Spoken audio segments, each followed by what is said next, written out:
negitho nyithindo 4 an gi nyithindo 5 koro matin kabisa emodong'. Huyo okwako chung familia manyowito nyithindgi 4 e pi e kar kunyo maram Kanyakwar, Kisumu. Piny Kenya William Ruto romo kod jombetre par jot mare Nairobi kaka yor ji otudo e kind Kenya kod pinje ma oko. Majority party in the National Assembly after the last election was not UDA, it was Azimio. Gai manyien mar Azimio, Kalonzo Musyoka, joma wacho ni Azimio ne osepodho.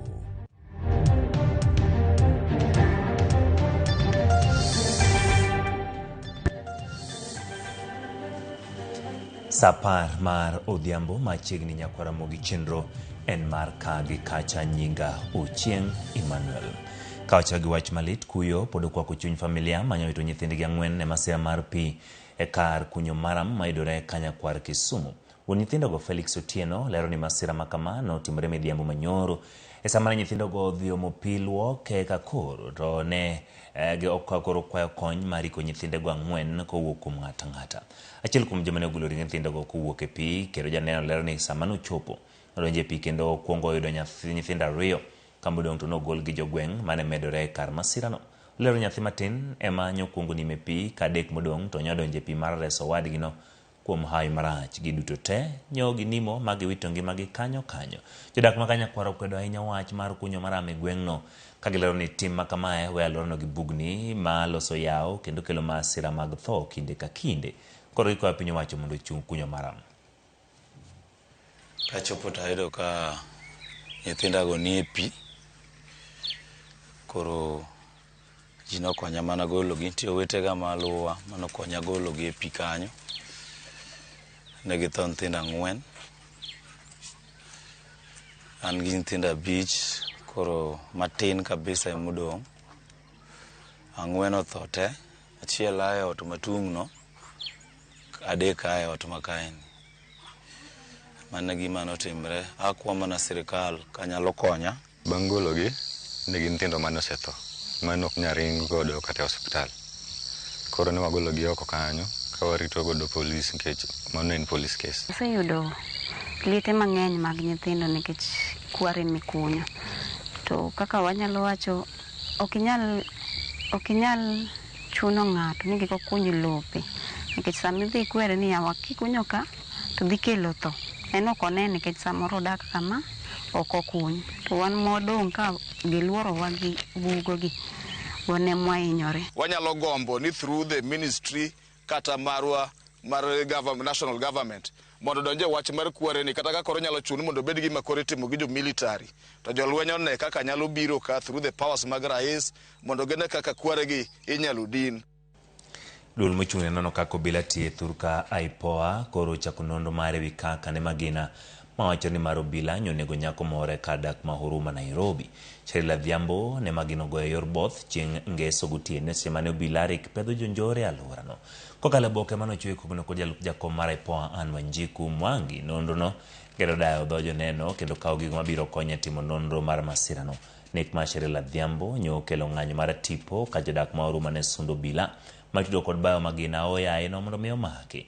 Ring nyathi manyako ma bende ne somo e kar tiegruok ma KMTC higa mokwongo ibiro timne bero odiochieng' makiny mar yango kaka nyocha nowito ngimane.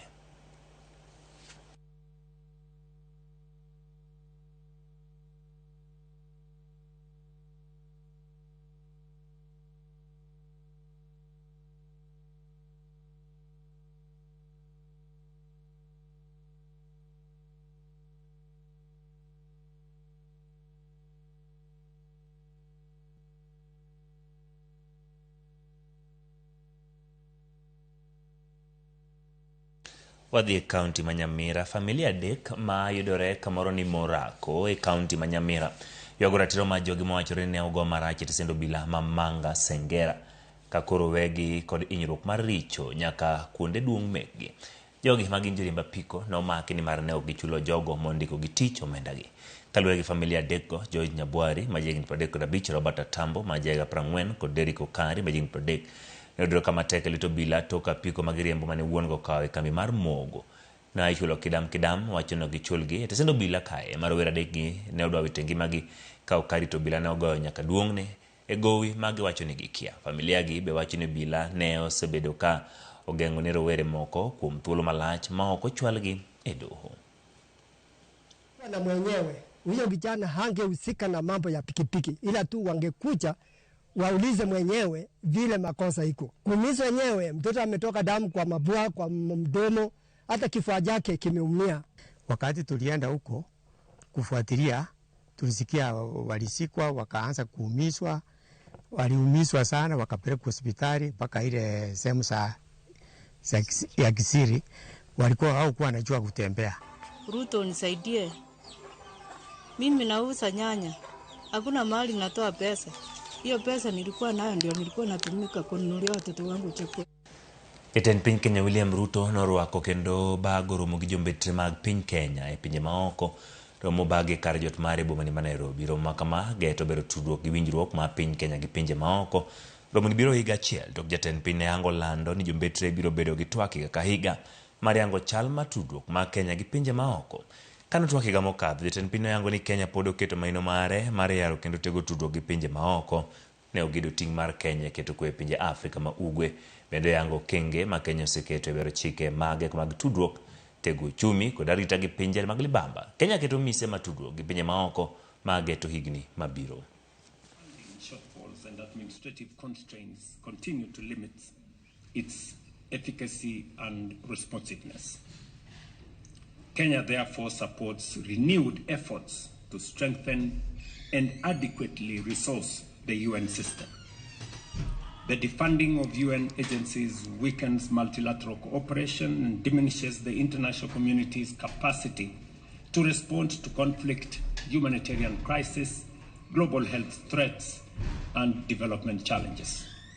At the same time, Africa also marks 2 decades since the Ezulwini Consensus and the Sirte Declaration, through which the continent has spoken in one voice in calling for just and equitable reform of the UN Security Council. Africa's continued exclusion, despite bearing significant share of Security Council's agenda and peacekeeping responsibilities, undermines the legitimacy and effectiveness of the United Nations. Comprehensive reform, including permanent African representation, is essential. Ogai mar Azimio Stephen Kalonzo Musyoka okoni duond bura mar Azimio ngirore ka onyiero joma wacho ni Azimio nosepodho kolose kinde twak gi jo Kenya modak Maryland e piny Amerika. Kalonzo mantie limbe mare kono okwedo tend William Ruto mokoni thiro demokrasia kabedo jo Kenya modak e pinje maoko mondo ndikre kaka joluto ombulu. Okoni kaka jatend Azimio ikore mar medo mbi mare kendo nyayo demokrasia ka olero ni en kod nyalo mana ni Kenya obedo kod telo makare. The Court of Appeal actually decided the majority party in the National Assembly after the last election was not UDA, it was Azimio coalition. That has not been placated in court, but that's why now my brother Ruto is making noise. Napiga kelele because anaona sasa hii kiumana na naye because he was hoping he can grab hold of ODM. But ODM pia wamezungumza openly huko Busia, wakasema they are not in UDA. And so they Azimio pamoja wa Kenya. That is the argument inaendelea, very healthy argument. Kutusaidie kwa maombi ndio William Ruto amke aone. The Constitution says Kenya is a multi-party democracy.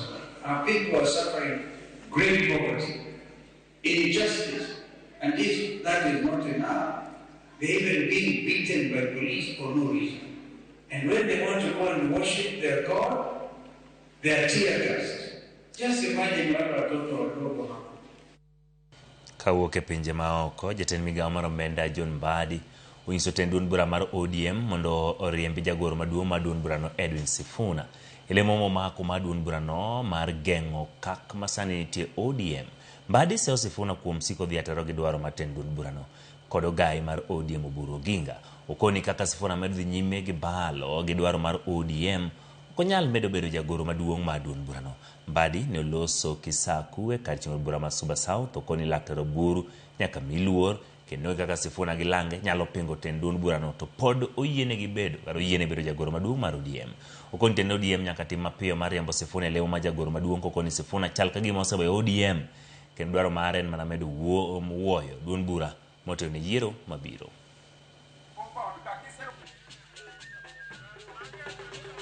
Jadolo kikituo nwasao yewa kwa mwono pokwa neno waziri ni wabasti kosango. Someone like Sifuna will not remain in ODM because already is conflicted. He is now selling the agenda of someone else. Why are you pretending? You cannot keep him in the party. He is gone. Allow him to go. When I was chairman of the party, and Ababu Namwamba wanted to behave like he's behaving, I made sure he left. I convened the disciplinary committee against him as the SG. And by the way, let nobody cheat you. At the SG is keeping documents of the party. That one we changed a long time ago. There are people who think now people like Mbadi cannot play politics. We will. And we will make sure that ODM is strong on the ground. Don't you into the president wacho, nijo ODM wajipange. Tengenezeni chama yenu ya ODM, mimi najipanga huku nitengeneze chama yangu ya UDA. Alafu tukutane pale mbele tuunde serikali. Dongena wacho. Nikecho dwaro ni wande kwa dikucho to kwa timu wabet kode mesa kaka jo ODM kawangi duol. John Mbadi huyu anakuja kwangu, anakuja kuangalia miradi ya national government ya William Ruto. Ataangalia mambo kitu inaitwa Huduma Center ya milioni 70. Anakuja kuinspect level 4 hospital milioni 700. Anakuja kuinspect mambo ya maji na Kegunga cluster water project 1.5 billion. Sisi tunamfuata kwa yale anayefanya. Jatend migao ma thieth Aden Duale chiwo singo ne jodak e kaunti za Parakoda Beach ma oro kwako ne piny owacho timo duto manyalo mar reso gi midhiero ma kech magikale. Duale twak mare yango ni bura ma jotend migepe gi winjire mar piny owacho gol maromo bilion 7 ma nyiewo chiemo ma ichwalo ne jodak e counties go duto. Mabiro kinde makata kamano bende okwayo piny owacho ma counties mondo mi onyuak piny owacho malo lwedo mondo okony jo Kenya ma kech kod oro serocho ngimagi.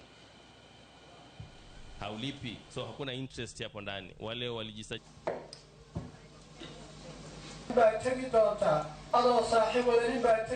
The president has approved, cabinet has approved, and the deputy president has said it, over 7 billion shillings to make sure all the Kenyans who have been affected by the drought in about 14-15 counties, which are very severe, that enough food, water tracking, hay for our animals are provided.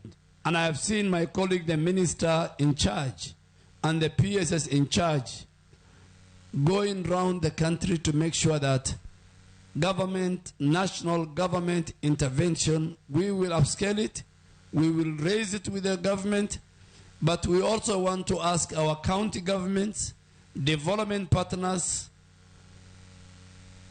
philanthropists, private companies, all of us to join hands to make sure that no Kenyan is lost because of the current drought. So our county government has a very big role to play. The national government has done and is doing all that it can. And now I want to urge the private sector, the business community more so, during this month of Ramadan, we must come to the assistance of our people.